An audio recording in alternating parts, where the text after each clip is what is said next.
Agrocampus Radio, Ciencia, Agro y Sociedad. El espacio institucional de la Facultad de Ciencias Agrarias que busca aportar a la discusión sobre territorios rurales, ruralidad y producción agraria. Conduce Vicedecanatura Académica de Facultad.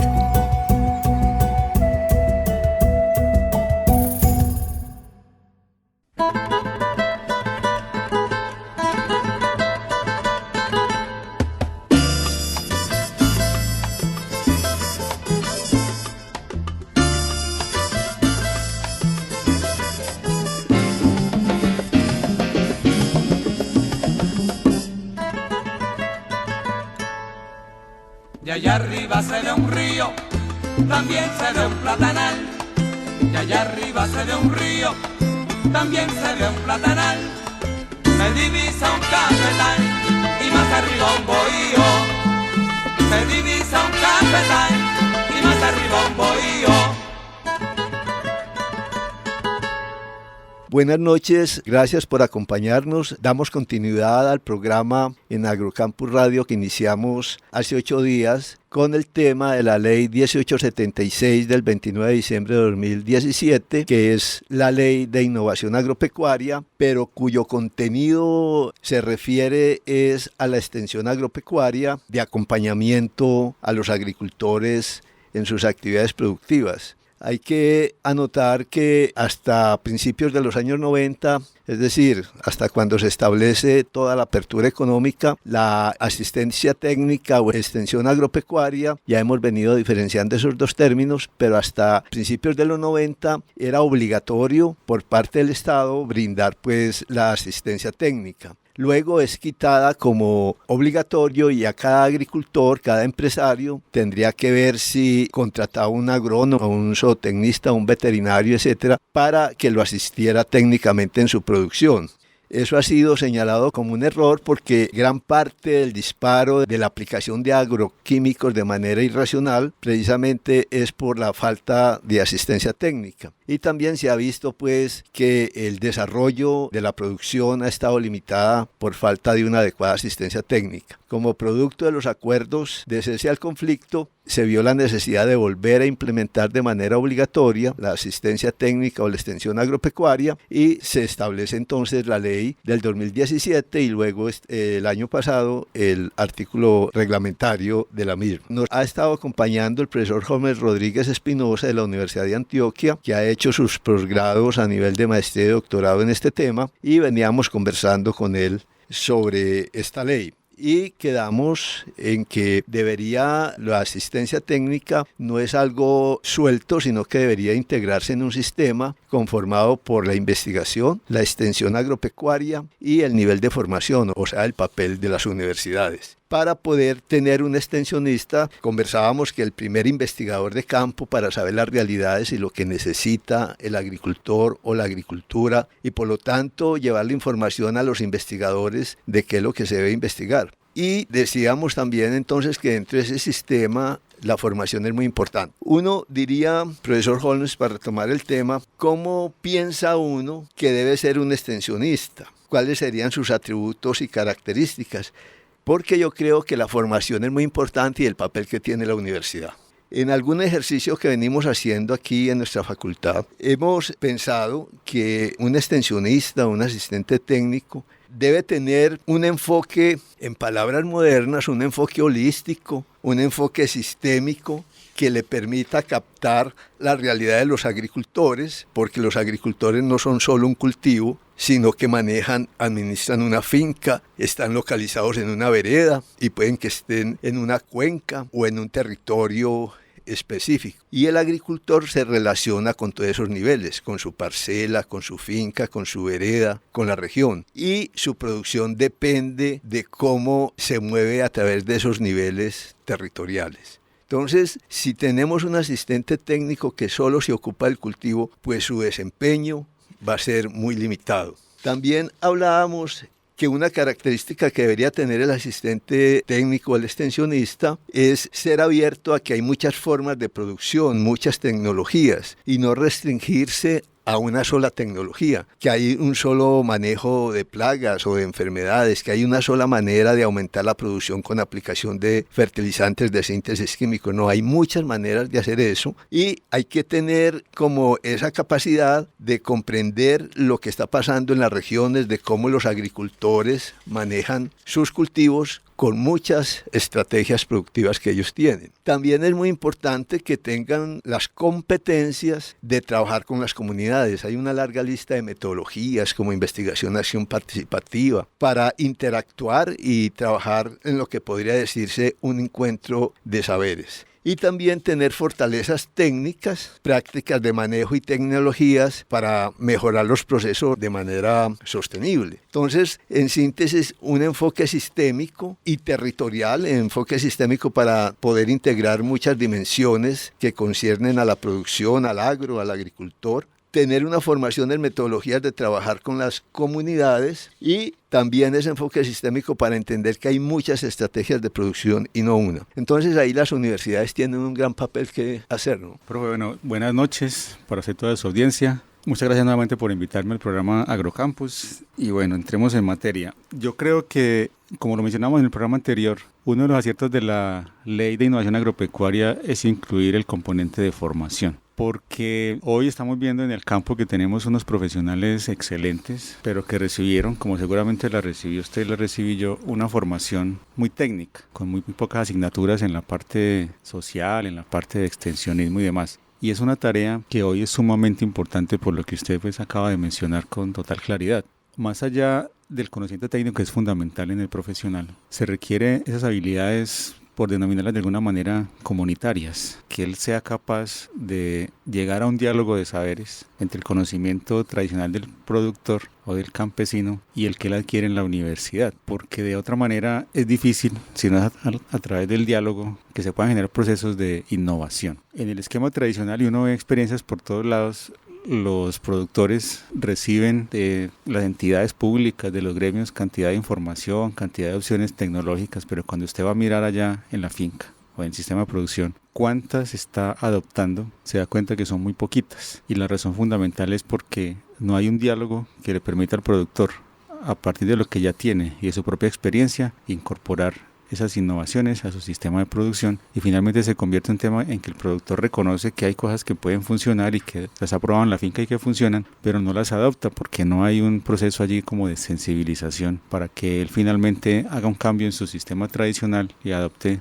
información externa que también tiene que estar mediada por el entendimiento del extensionista de que el conocimiento académico no es el único y que tiene que también llevarlo a cabo con el diálogo con el productor. Y ahí digamos que la planificación de la finca a partir de las expectativas del productor es un elemento en el cual las universidades deberíamos empezar a trabajar bastante en la formación de nuestros profesionales. Yo trabajo en una facultad en la cual formamos zootecnistas, médicos veterinarios, ingenieros agropecuarios, ingenieros acuícolas, pero que también tenemos esa debilidad. A pesar que tenemos el curso de desarrollo rural y extensión agropecuaria, todavía es muy poco porque un solo curso en una parrilla de 60 asignaturas pues es insuficiente, aunque hemos logrado un poco a nivel de la zootecnia generar estrategias para que el estudiante desde el 5º semestre hasta el 10º pueda hacer carrera en términos de lo que es el extensionismo a través de actividades prácticas de relacionamiento directo con los productores para que él pueda adquirir esas habilidades que además de las comunitarias como decíamos ahora pues hay otras importantes, las habilidades comunicativas para poner en el lenguaje entendible por el productor los conocimientos técnicos que se quieren llevar al campo para interactuar con los conocimientos tradicionales del productor, habilidades en el uso de las tecnologías. No es extraño hoy ver agricultores que tienen intercambio de información a través del WhatsApp y nosotros como profesionales casi nunca utilizamos ese tipo de herramientas con ellos porque creemos que todavía están en el siglo pasado y usted llega hoy a municipios muy alejados de la zona urbana y encuentra que allá también hay WhatsApp, que hay redes inalámbricas en los parques de los pueblos, entonces ahí hay un tema también importante por trabajar, al igual que las habilidades sociales o las capacidades que tenga el extensionista para interactuar con esas comunidades, para organizar a los productores de manera que se generen economías de escala, para el acceso a mercados, para el acceso a los insumos, para el acceso a los recursos disponibles a través de las políticas públicas para el campo, de tal manera que ahí hay una tarea que tenemos que hacer desde las universidades y estamos hablando solo del subsistema de formación. Seguramente que ahora hablaremos un poco más de cuál es el rol que debe cumplir la academia en los otros dos subsistemas, en el de investigación y en el de extensión agropecuaria. Sí, profesor Holmes. Estamos dos facultades, Ciencias Agrarias, la Universidad de Antioquia y la Universidad Nacional. Ciencias Agrarias de la Universidad de Antioquia, más joven que la nuestra. En los años 70, 60, 70 se tenía un componente muy alto de asignaturas de ciencias humanas, antropología, desarrollo rural, economía política, etc. Sociología rural. Sociología. Veíamos alrededor de unas 10, 12 asignaturas en ese componente y se fueron reduciendo.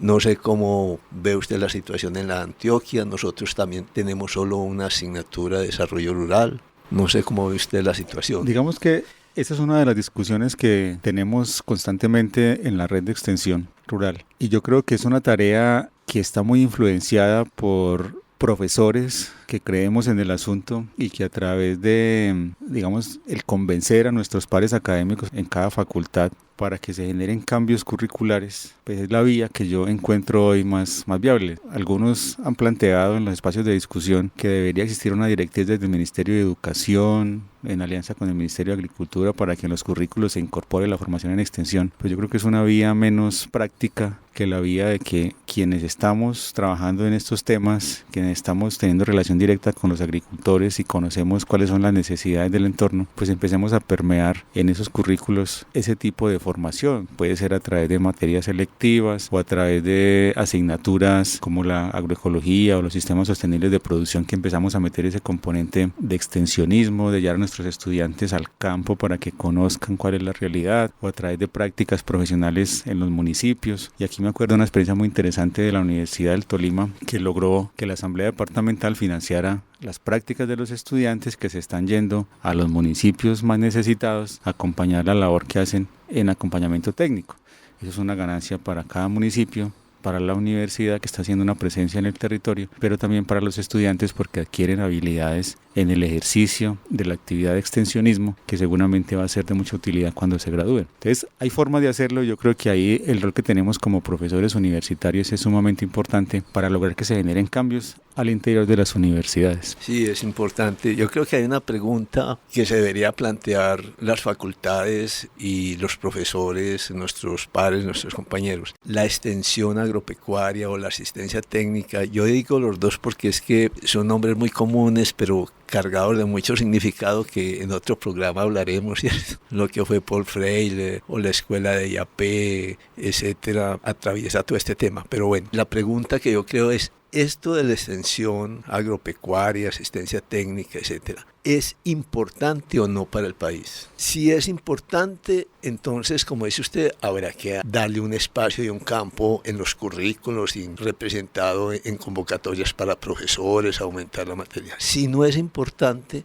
pues no. Pero yo creo pues que esa pregunta ya se planteó y se contestó. Sí, yo creo que es muy importante, y yo me atrevería a decir que el acompañamiento técnico es un insumo más de la producción agropecuaria y que como tal pues debería considerarse como un aspecto fundamental de cualquier tipo de producción comercial, familiar, de pequeña escala, etcétera, porque es la manera en que el productor puede empezar a generar dinámicas diferentes, combinando su conocimiento tradicional con el conocimiento que llevamos desde las instituciones de apoyo, para que pueda mejorar la productividad, la conservación de los recursos y para que finalmente pueda tener unas condiciones de vida dignas en el campo, que es lo que se pactó en los acuerdos de La Habana y lo que finalmente necesitamos para que este país realmente llegue a lo que se ha hablado como una paz estable y duradera. Y ahí digamos que hay competencias, hay roles de diferentes actores. Por un lado la academia desde el punto de vista de la formación de los futuros profesionales, pero también desde el diseño de programas de formación continua, de programas de maestría, especialización, doctorado, para formar a los que ya se graduaron, pero también desde el Estado en la implementación de lo que quedó previsto en la ley, porque yo creo que en Colombia somos expertos en hacer leyes muy buenas, pero nos quedamos cortos en la implementación. Y ahí hay diferentes temas. Por hablar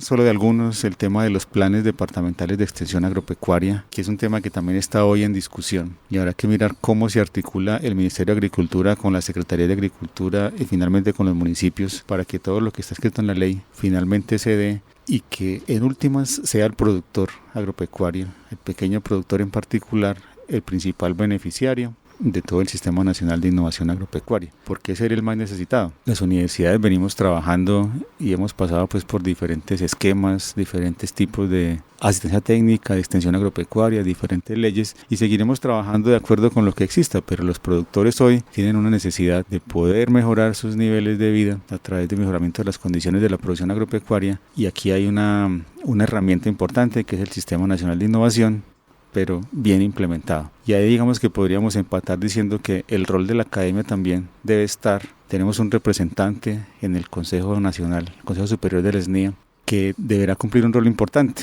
Acaban de elegir al rector de la Universidad Tecnológica de Pereira y esperamos que desde la red de extensión rural pues podamos tener una interacción con él como representante nuestro de la academia para que logremos toda la experiencia que tenemos como académicos, poderla poner al servicio de la implementación de la norma. Hace un rato hablábamos de los PECTIA, de cómo también hay un capítulo, un artículo en la ley que habla de la actualización, y también podemos tener un rol importante en cada departamento en el que estamos ubicados las universidades en la actualización de esos PECTIA a las necesidades actuales de los sistemas de producción y también desde su sistema de investigación, haciendo investigación pertinente, tratando de articular, por ejemplo, los trabajos de grado, de las maestrías, las tesis de doctorado, para resolver las necesidades reales de los productores, de tal manera que como académicos y como universidades tenemos un rol muy importante por cumplir ahí en los 3 subsistemas que están allí establecidos en la ley del Sistema Nacional de Innovación Agropecuaria.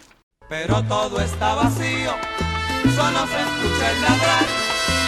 Pero todo está vacío, solo se escucha el ladrar. Y un perrito blanco y negro que no pudieron llevar. Y un perrito blanco y negro que no pudieron llevar.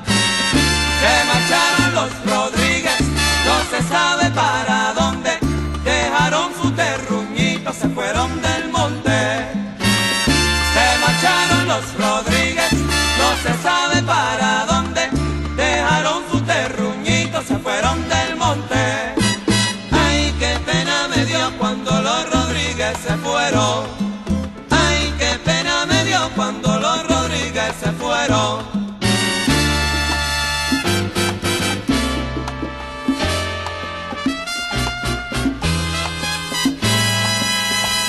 Le pregunto, tenemos la ley y ya tenemos el decreto regulatorio de la ley. Uno diría que ya está muy normado, ¿cierto? Y aquí hemos conversado sobre algunas dificultades de concepción que tiene tanto la ley y el decreto con respecto a las características de nuestra ruralidad y de nuestros agricultores. Entonces, lo que viene haciendo la red, para que nos hable un poco de la red, viene en ese sentido, y a pesar de que ya está normado y todo, la ley todavía hay posibilidades entonces de ampliar y meter temas que ustedes ya lo han discutido y que hemos tocado aquí en el programa. Sí, digamos que como red venimos trabajando desde el año 2014 y hacen parte de ella pues, la Universidad Nacional, la de Antioquia, la del Tolima, la de Caldas, la de Nariño, la UPTC, la Universidad Agraria, entre otras, la UNISARC, Santa Rosa de Cabal. Y lo que buscamos es generar un espacio incluyente donde todas las universidades que tenemos programas de ciencias agrarias pues nos sentemos a intercambiar información, a intercambiar conocimientos y que finalmente ese intercambio se convierta en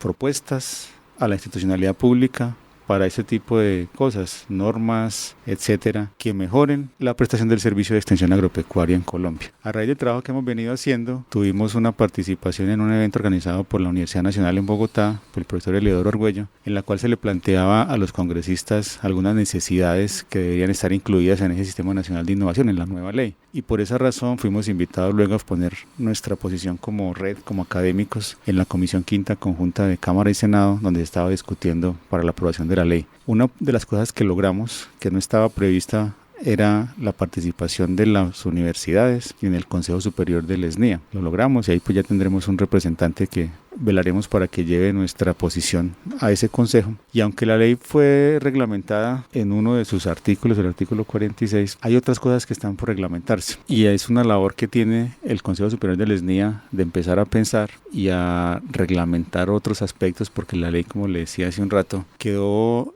digamos, como muy general en muchos aspectos. Por poner un ejemplo concreto, el Plan Departamental de Extensión Agropecuaria no está claro cómo se debe hacer, cuál es la estructura que debe tener, los procedimientos para su aprobación y sobre todo la implementación a nivel municipal. Por no ir muy lejos, Antioquia es un departamento con 9 subregiones, 125 municipios, pues será muy difícil que en un plan departamental se puedan recoger las necesidades tan diversas y habrá que mirar cuál es el mecanismo para que ese plan realmente se pueda convertir en realidad en los diferentes territorios. Entonces ahí hay un trabajo que hemos venido haciendo y que esperamos continuar a través de propuestas al Ministerio, a Agrosavia, a todos los actores del Sistema Nacional de Innovación para que la implementación de esta ley pues realmente cumpla con lo que todos esperamos y es un mejoramiento de las condiciones de vida de los productores en el campo colombiano. Y aquí quisiera pues amarrar con otro tema que es lo del fondo de extensión que está establecido en la ley, que es una forma prevista de conseguir recursos de las diferentes instituciones que trabajan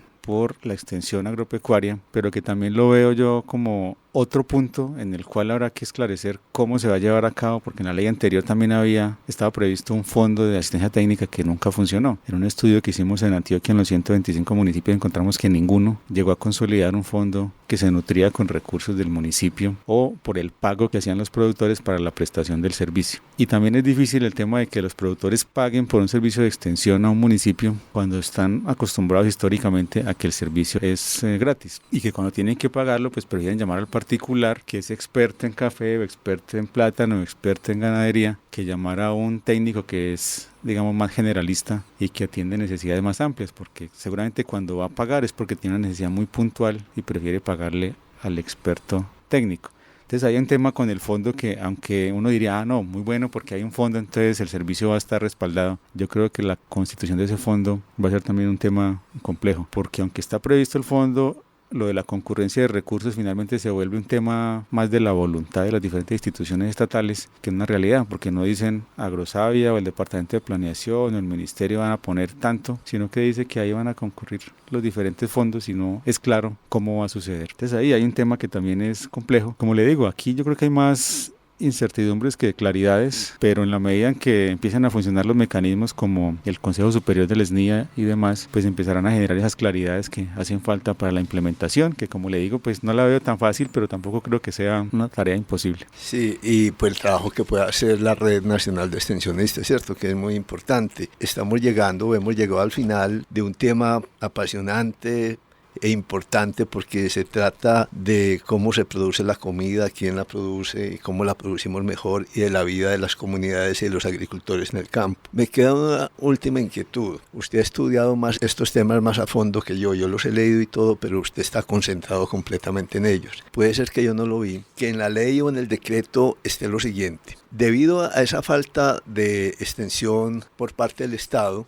al movimiento agroecológico, vía campesina, producciones alternativas, ha surgido desde los años 90 con cierta fuerza muchas organizaciones de productores en los municipios. Con café es muy común, pero también están los pequeños productores de otros renglones productivos. Entonces hay en Río Sucio, Caldas, en Tuluá, Azopecana, Asociación de Pequeños Cafeteros y muchos otros que conforman su propia asistencia técnica. ¿Por qué? Porque quieren producir de manera limpia, lo que llaman garantías pues de darle confianza al consumidor de que la producción de ellos es sin químicos, es ecológica, es ambientalmente sana, sin tener que recurrir a estos sellos que son muy costosos, ¿cierto? Que es otra especie de asistencia técnica. Entonces, esos sellos que cuestan mucho dinero también pues dan sistemas de control más que asistencia técnica, pero estas organizaciones capacitan a sus propios técnicos.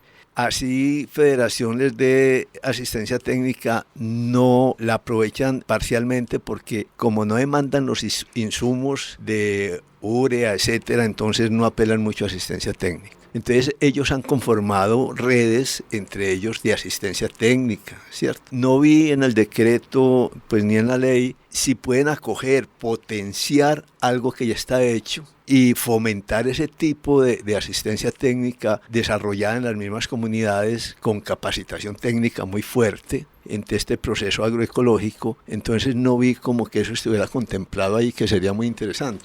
Yo creo que como está contemplado en la ley, bajo el principio de gradualidad y temporalidad, lo que se busca es que el apoyo sea para los que están más necesitados y que llegado un momento en el que ya hayan pasado como a un nivel superior, se les deje de prestar el servicio público. Y es probablemente lo que pasa en el caso que usted menciona, cuando ya son productores organizados que seguramente tienen una articulación con el mercado y que tienen unas exigencias muy especiales de cómo llevar a cabo la actividad productiva, seguramente que el servicio de extensión agropecuaria previsto en la ley no tiene como un rol muy importante allí. Ellos tienen ya unas necesidades particulares, específicas, y yo creo que ahí el modelo tiene que pasar a un modelo más de, digamos, en términos privados, como pasa hoy con los gremios, donde ellos formen a sus profesionales y acompañen a los productores en la implementación de sistemas acordes con las necesidades identificadas en el mercado, en este caso de producción limpia. Y yo creo que así va a pasar en muchos otros sectores, los productores de caña, los de café, los de arroz, que tienen unos esquemas, los de panela, los de cacao, los de ganado, que tienen como unas particularidades y tienen ya una experiencia y tienen un sistema de acompañamiento técnico al productor, pues seguirán funcionando de esa manera y probablemente allí el impacto de la ley pues será mínimo. Lo que uno sí buscaría es que esas experiencias puedan ayudar a nutrir la implementación que se va a hacer a nivel municipal, y seguramente que la Federación de Cafeteros, Fedecacao, Fedegan, etcétera, tienen experiencias interesantes en la prestación del servicio de extensión agropecuaria que pueden ser muy útiles en la formulación de los planes departamentales de extensión agropecuaria y en la implementación a nivel municipal de este servicio. Profesor Holmes, se nos acabó el tiempo. Es un tema, yo creo que vamos a tener que quedar casados para un próximo programa para desarrollar esto, porque honestamente cuando pensamos en este programa, la ley, el PETIA, el artículo regulatorio, dije, ese programa va a ser muy pesado porque muy técnico, mucha cosa, pero yo creo que lo técnico se resuelve, pues los artículos, los incisos, la reglamentación, pero al final nos sale un programa muy de fondo, que yo creo que es lo más importante, porque esto pues se hace o se deshace. Entonces, pues yo lo invité, pues no sé cuándo, pero ahí conversamos para dar continuidad a este programa, porque ese último punto queda mucho para conversar, de las redes endógenas y propias de asistencia técnica. Bueno, yo mejor paro porque es que de verdad que es un tema muy apasionante. Profesor Holmes, muchas gracias por venir. Me alegra mucho pues contar con profesores de la Universidad de Antioquia, no solamente pues porque yo creo que aquí en Antioquia todos llevamos a la Universidad de Antioquia también en el corazón. Y pues ojalá sea un inicio de conversar sobre este tema de dos facultades que nos debemos apoyar y pensar en esto que es central. Esto es tan importante como el fitomejoramiento, como la fitopatología, usted ahorita lo dijo, ¿cierto? Es otra pata fundamental de la mesa de la producción. Yo le agradezco mucho, yo no lo conocía, fue un diálogo muy enriquecedor, le agradezco mucho y espero que los oyentes también hayan disfrutado de su disertación. Muchas gracias, profe, gracias a la audiencia pues por soportarnos aquí este rato, y cuando usted quiera estaré muy complacido de acompañarlos por acá. Nos escuchamos entre 8 días, muchas gracias.